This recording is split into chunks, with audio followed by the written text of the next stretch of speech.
Hello friends, myself doctor Shivalkar. Welcome to the series video on burn. अगर आप पिछला video नहीं देखे हैं बर्न का तो देख लीजिए, क्योंकि उस वीडियो में मैं what is burn, type of burn, percentage of burn, extent of burn, clinical feature of burn, first degree, second degree, third degree burn किसे कहते हैं, मैंने डिटेल में डिस्कस किया था। तो आप अगर उसे देख लेंगे तो आगे के वीडियो को समझने में आपको इजी होगा। इस वीडियो में मैं डिस्कस करूंगा कि किस पेशेंट को आप हॉस्पिटल में भर्ती कर सकते हैं, किस पेशेंट को आप घर में ट्रीटमेंट कर सकते हैं। तो माइल्ड बर्न किसे कहेंगे, मॉडरेट बर्न किसे कहेंगे, आप कैसे आप घर में उसका ट्रीटमेंट करेंगे, हॉस्पिटल में उसका ट्रीटमेंट कैसे करेंगे, उसके बारे में मैं आज डिटेल में डिस्कस करने जा रहा हूँ। तो पिछले वीडियो आप देख लेंगे तो इस वीडियो में आपको समझने में इजी होगी, क्योंकि नॉलेज ही बचाव इलाज है। जब तक आप किसी चीज़ के बारे में नॉलेज नहीं रखेंगे आप उस चीज़ से बच नहीं पाएंगे, उसका ट्रीटमेंट भी नहीं करा पाएंगे। तो चलिए मैं टॉपिक को स्टार्ट करता हूँ।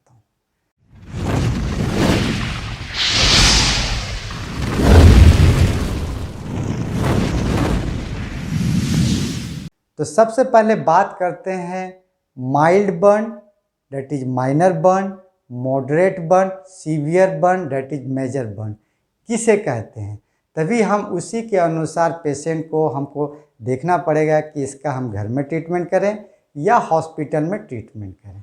तो mild burn and minor burn, जिसमें फुल थिकनेस बर्न या थर्ड डिग्री बर्न अगर 2% से कम है, या पार्शियल थिकनेस बर्न या सेकेंड डिग्री बर्न अगर एडल्ट में 15% से कम है और चिल्ड्रन में 10% से कम है, तो इस केस को माइल्ड बर्न या माइनर बर्न कहेंगे। Second, moderate burn, full thickness burn या थर्ड डिग्री बर्न अगर हमारा 2 से 10% के बीच में है, पार्शियल थिकनेस और सेकेंड डिग्री बर्न एडल्ट में 15 से 25% है, चिल्ड्रन में अगर 10 से 20% है तो इसे हम मॉडरेट बर्न कहेंगे। थर्ड है सीवियर बर्न, जिसे मेजर बर्न भी बोलते हैं। फुल थिकनेस बर्न और third degree burn more than 10%, partial और second degree burn more than 25% in adult, in children more than 20%। साथ में अगर बर्न अगर आपको आँख में, कान में, फीट में, पैरों पे, हाथों पे, पेरिनियल एरिया, जेनाइटेलिया को इन्वॉल्व कर रहा है, साथ में ऑल इन्हेलेशनल बर्न जिसका फ्यूम आपको लंग्स में जा रहा है, अगर बर्न के साथ साथ फ्रैक्चर है तो इसे सीवियर बर्न, मेजर बर्न कहेंगे। क्योंकि मैं जो परसेंटेज की बात कर रहा हूँ 2%, 15%, 10%, थर्ड डिग्री, सेकेंड डिग्री, वो मैं ऑलरेडी आपको प्रीवियस वीडियो में पार्ट 1 में मैं समझा चुका हूँ। तो आप उसे देख लेंगे तो यहाँ पर समझने में इजी होगी। अब किस पेशेंट को आप हॉस्पिटलाइज करेंगे, तो जो भी moderate burn and severe burn है उसे आप हॉस्पिटल में भर्ती करेंगे। Moderate burn, severe burn, that is major burn. और मेजर बर्न में कौन सा, जो इन्हेलेशनल बर्न है, जो आपको फ्यूम्स आप इन्हेल किए हैं, आपका बर्न जो फेस को, हाथ को, पैर को, जेनाइटल एरिया को इन्वॉल्व कर रहा है।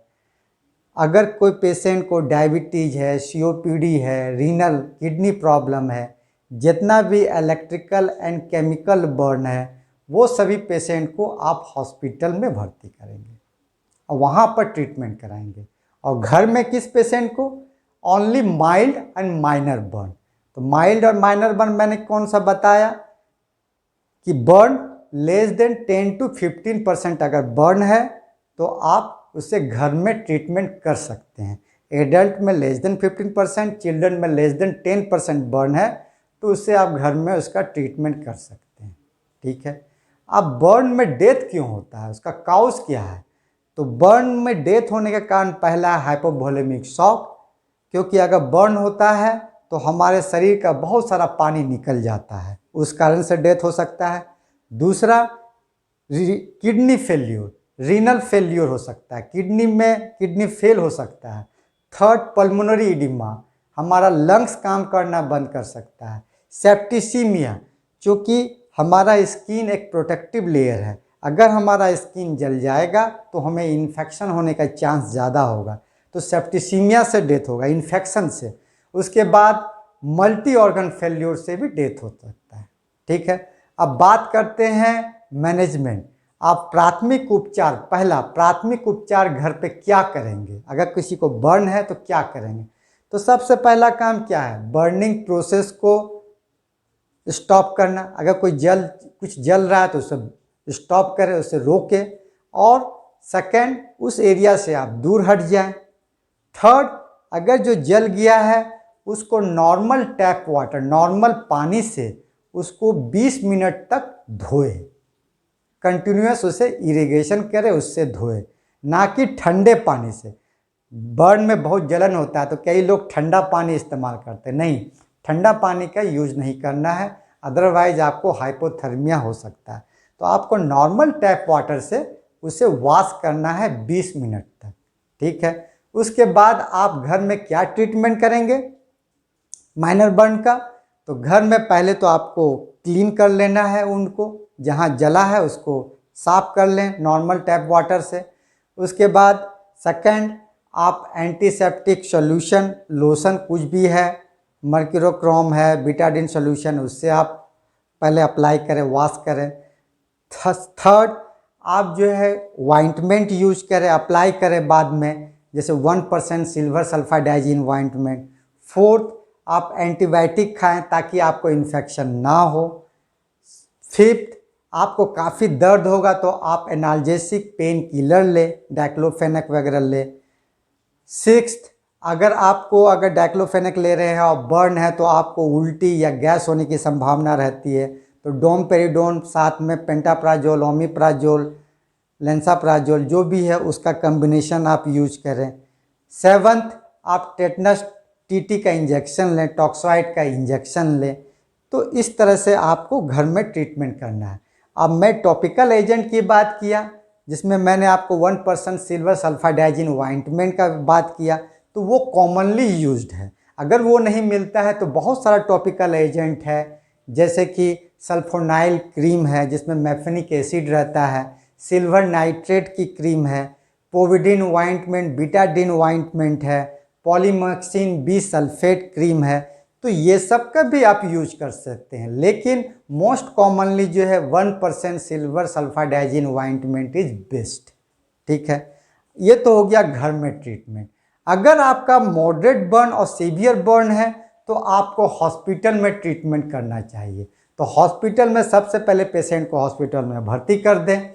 भर्ती करने के बाद उसका हॉस्पिटल में मेंटेन एयरवे, सांस की नली, ब्रीदिंग, सर्कुलेशन को मेंटेन करना है।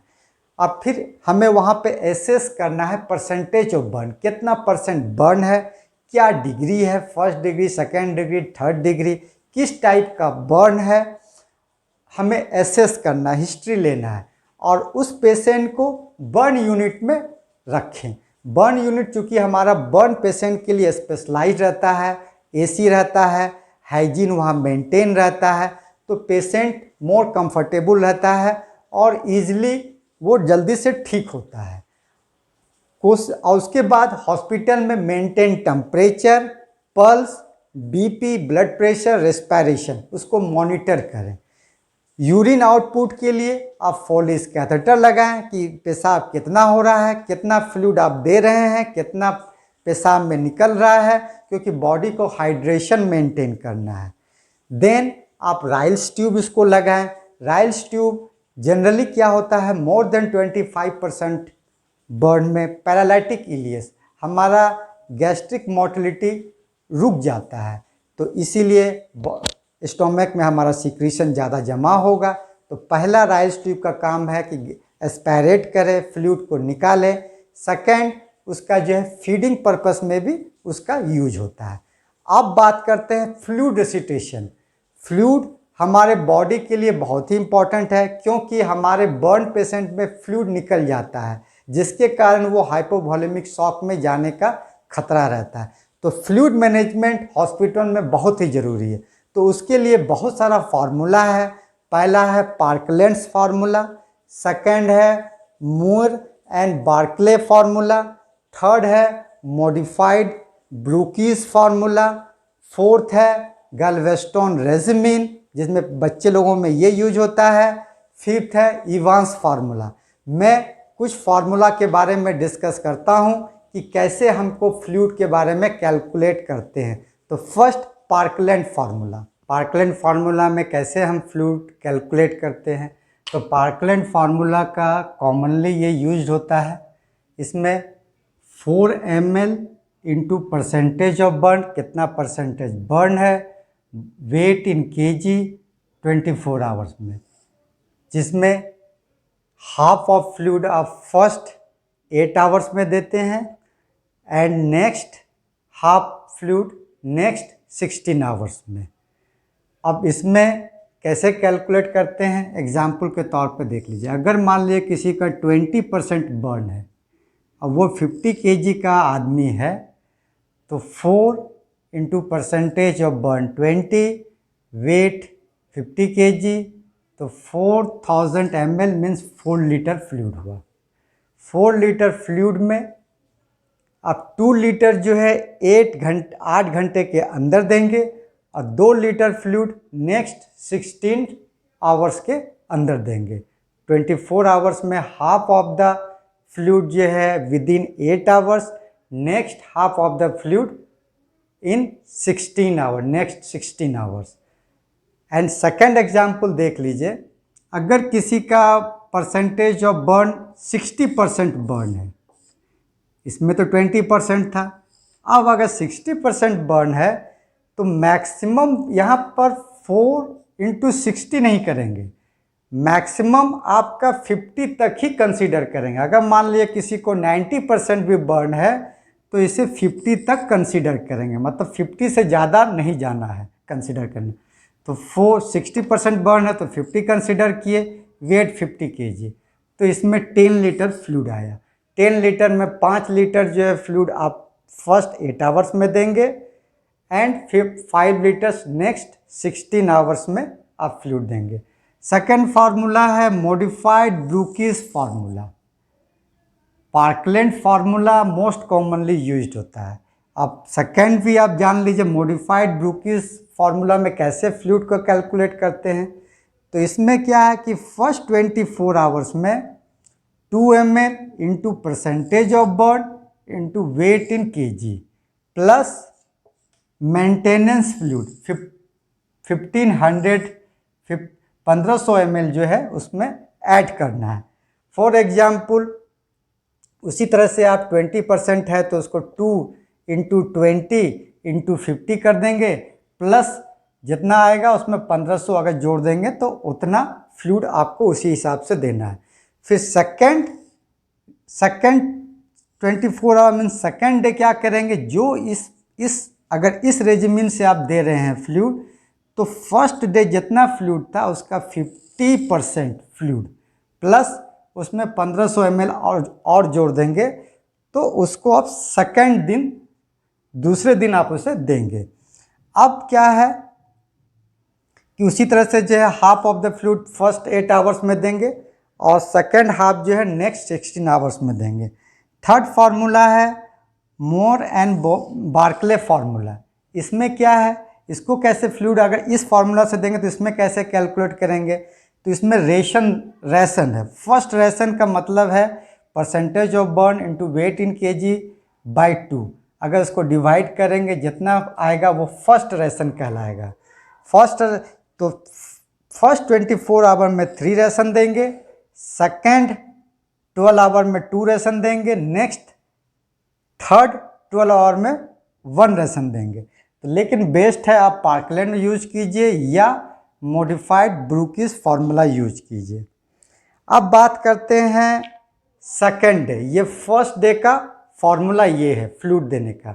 सेकेंड डे क्या करेंगे, सेकेंड डे अगर आपको फ्लूइड देना है तो उसमें फर्स्ट डे जितना भी फ्लूइड देते हैं मोस्ट कॉमनली हम रिंगर लैक्टेट का यूज करते हैं। अब बात करते हैं कौन सा फ्लूइड जनरली हम यूज करते हैं।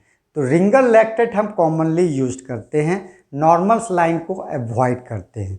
क्यों? क्योंकि नॉर्मल सलाइन अगर यूज करेंगे तो hyperchloremic metabolic acidosis and hypernatremia होने का चांस है। तो प्रीफर्ड फ्लूइड ऑफ चॉइस है रिंगर लैक्टेट। बर्न पेशेंट का fluid of choice Ringer lactate. ठीक है, तो फर्स्ट डे जो है रिंगर लैक्टेट देते हैं। और Ringer lactate is a crystalloid. Crystalloid ऐसा फ्लूइड जो आप अगर देंगे, आईवी के फ्लूइड देंगे तो वो ब्लड वेसल से निकल करके सेल की तरफ चला जाएगा, वो ब्लड वेसल्स में नहीं रहे। जितना भी फ्लूइड देंगे तो जनरली आपका सेल को फ्लूइड चाहिए, इसीलिए फर्स्ट 24 आवर में क्रिस्टलॉइड देते हैं। रिंगर लैक्टेट क्रिस्टलॉइड कौन सा फ्लूइड हुआ? Ringer lactate, normal saline, DNS, dextrose water. ठीक है, सेकेंड डे जो है क्रिस्टलॉइड के साथ साथ हम कोलॉइड्स को भी यूज करते हैं। कोलॉइड्स में हमारा क्या हुआ? Dextran, plasma, these are blood, these are colloids. तो हम कोलॉइड्स का सेकेंड डे यूज करते हैं साथ में क्रिस्टलॉइड के साथ में। तो उसका क्या फॉर्मूला है सेकेंड डे? तो सेकेंड डे हम 0.35 से लेके 0.5 ml into kg into percentage of burn in first 24 hour में कोलॉइड्स में haemaccel, dextran, plasma, blood, generally ये सब कोलॉइड्स है। ये सब कोलॉइड्स जो कि आप अगर फ्लूइड देंगे तो वो ब्लड वेसल्स में रहेगा, तो जो आपको ब्लड प्रेशर बढ़ाएगा। अगर फ्लूइड आपके वेसल्स में रहेगा तो वो प्रेशर बढ़ाएगा। तो कुछ फ्लूइड आपको ब्लड वेसल्स में भी रहना चाहिए। साथ में क्रिस्टलॉइड्स यूज करते हैं, उसका फॉर्मूला है प्लस, मतलब जितना कोलॉइड्स यूज किए 0.5 ml into kg into percentage of burn colloids plus crystalloid में 1.5 ml into body weight into percentage of burn, जितना भी आएगा तो वो टोटल आपको सेकेंड डे यूज करना है। अब थर्ड डे जो फ्लूइड यूज करते हैं जनरली डिपेंड्स करता है कितना यूरिन आउटपुट है। तो यूरिन आउटपुट जनरली हमारा जितना भी है उस हिसाब से हमको फ्लूइड देना पड़ता है कि यूरिन को मेंटेन करना है। जनरली हम 2 से 3 लीटर फ्लूइड जो है थर्ड डे देते हैं। साथ में हम ब्लड भी यूज करते हैं, तो डिपेंड करता है ब्लड देना है कि नहीं। का 20% से ज़्यादा फुल थिकनेस बर्न या 3rd डिग्री बर्न है तो दे सकते हैं, या 40% से ज़्यादा पार्शियल बर्न या 2nd डिग्री बर्न है तो ब्लड देते हैं। अगर कम है तो ब्लड देने की आवश्यकता नहीं पड़ती है। तो इस तरह से आप फ्लूइड आपको मेंटेन करना है। और फ्लूइड सही से बॉडी में जा रहा है कि नहीं, फुल फ्लूइड की कमी तो नहीं है, तो उसके लिए हम यूरिन आउटपुट को देखते हैं। पेशाब में कितना पेशाब हो रहा है, तो जनरली हमारा urine output 30 to 50 ml per hour, या बोल सकते हैं 1 ml पर kg पर आवर होना चाहिए। कुछ पेशेंट में क्या है कि हम अगर यूरिन सही से नहीं हो रहा है तो डायरेटिक्स का यूज करते हैं, पेशाब बढ़ाने वाली दवा का यूज करते हैं। जनरली डायरेटिक्स का यूज हम वैसे पेशेंट को यूज करते हैं जिसका इलेक्ट्रिकल बर्न हो या मैकेनिकल सॉफ्ट टिश्यू इंजरी हो, कहीं गिर गया है, टिश्यू इंजरी हो गया है मसल्स का, या डीप बर्न जो आपके मसल्स को इन्वॉल्व कर रहा है, या आप फ्लूइड दे रहे हैं तो भी वो पेशेंट उतना पेशाब नहीं निकल पा रहा है। उस केस में आपको डायरेटिक्स और फ्लूइड दोनों देते हैं और कोशिश करते हैं कि हमारा urine 75 to 100 ml per hour तक मेंटेन रहे। ठीक है, इस तरह से आपका फ्लूइड को हमें मेंटेन करना बहुत ज़रूरी है। सेकंड है टेटनस टॉक्साइड दीजिए। थर्ड है एनाल्जेसिक का यूज कीजिए, क्योंकि दर्द होगा तो एनाल्जेसिक का यूज कीजिए। मॉर्फिन टाइप ड्रग्स जो थोड़ा नींद भी आए और उसे दर्द भी दूर हो। थर्ड आप गैस भी होगा, उल्टी भी होगा, तो उसके लिए दवा दीजिए, डोमपेरिडोन दीजिए, ऑनडेम दीजिए, रेविप्राजोल दीजिए, ओमाप्राजोल दीजिए, कुछ भी दे सकते हैं। देन एंटीबायोटिक, एंटीबायोटिक ऐसा कवर कि ऐसा दीजिए जो ग्राम पॉजिटिव, ग्राम नेगेटिव एनेरोब्स को कवर कर पाए। तो जनरली ऐसा देखा गया है फर्स्ट 4 डेज तक जो है ग्राम पॉजिटिव बैक्टीरिया का ज़्यादा इन्वॉल्वमेंट होता है। फ्रॉम 5th डे ऑनवर्ड्स जो है ग्राम नेगेटिव, उसके बाद एनारोबिक ऑर्गेनिज्म को भी कवर करना है। बर्न पेशेंट के लिए बहुत जरूरी है उसके न्यूट्रिशन को मेंटेन करना। न्यूट्रिशन देंगे तभी वो हील भी होगा। फिर रेगुलर ड्रेसिंग, आपको ड्रेसिंग करना है क्योंकि वुंड को आपको रेगुलर ड्रेसिंग करना है। उसके बाद आपको एंटीसेप्टिक क्रीम, जैसा कि हम आपको पहले बताए हैं, उसको सिल्वर सल्फाइड हाइजीन है उसका यूज करना है।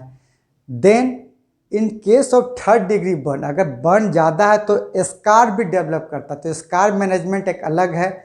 जनरली स्कार जो है 10 से 14 दिन के बाद, 10 से अगर बर्न हुआ है, 3rd डिग्री बर्न है, तो 10 से 14 दिन में आपको बॉडी पे जो स्कार है सरफेस पे उसको हटाना है। अदरवाइज स्कार के अंदर जो है आपको इन्फेक्शन होने का चांस रहेगा, तो सेप्टिसीमिया होने का चांस रहेगा। तो स्कार को हटाने के बाद आप ग्राफ्ट लगाइए, स्किन ग्राफ्ट लगाइए। तो जनरली इस तरह से आपको स्कार मैनेजमेंट है। जब आपका हीलिंग हो जाता है तो बर्न कॉन्ट्रैक्चर हो जाता है, बहुत सारा स्किन जो है सिकुड़ जाता है, कॉन्ट्रैक्चर, जहाँ जॉइंट एरिया वहाँ कॉन्ट्रैक्चर, तो उसमें कॉन्ट्रैक्चर का मैनेजमेंट करना पड़ेगा। तो इस तरह का बर्न हॉस्पिटल में अगर बहुत सीवियर डिग्री का बर्न है, एक्सटेंट ऑफ बर्न ज़्यादा है, तो उसमें मैनेजमेंट में काफ़ी समय लगता है, डिपेंड करता है, महीना 2 महीना भी लग जाता है। तो इस तरह से जो है बर्न का मैं तो आपको शॉर्ट में बता दिया, लेकिन एक एक चीज़ का ड्रेसिंग का मैंने कैसे ड्रेसिंग करते हैं उसका अलग तरीका है, एंटीबायोटिक और कैसे स्कार मैनेजमेंट करते हैं, उसके बाद फिर ग्राफ्टिंग कैसे करते हैं। तो अगर आपको इंटरेस्ट होगा तो मैं ग्राफ्ट के बारे में भी बताऊंगा। अगर आपको लगता है कि मैं आपको स्किन ग्राफ्ट के बारे में बताऊं तो वो भी नेक्स्ट वीडियो में बता, लेकिन मैं कोशिश करूंगा नेक्स्ट वीडियो में इलेक्ट्रिक बर्न के बारे में डिस्कस करने का। अभी वीडियो काफ़ी लंबा हो गया, आई थिंक मैं बर्न ट्रीटमेंट और मैनेजमेंट के बारे में डिटेल में डिस्कस कर दिया। अगर लाइक कीजिए, शेयर कीजिए ताकि दूसरे भी इसका फ़ायदा उठा सकें। अगर कुछ प्रॉब्लम है कमेंट बॉक्स में लिखिए या कांटेक्ट कीजिए या अपने फैमिली डॉक्टर से मिलिए। अगर अपना फैमिली डॉक्टर नहीं बना है तो बनाइए, क्योंकि लाइफ है, प्रॉब्लम और बीमारी तो आते रहेगी। लेकिन अगर आप डॉक्टर नहीं हैं तो अपने से ट्रीटमेंट मत कीजिए, उससे नुकसान भी हो सकता है। इसी तरह आप हेल्थ रिलेटेड 360 डिग्री का नॉलेज चाहते हैं तो सब्सक्राइब कर लीजिए, बेल आइकन दबा दीजिए ताकि नेक्स्ट वीडियो का नोटिफिकेशन आपको मिल सके।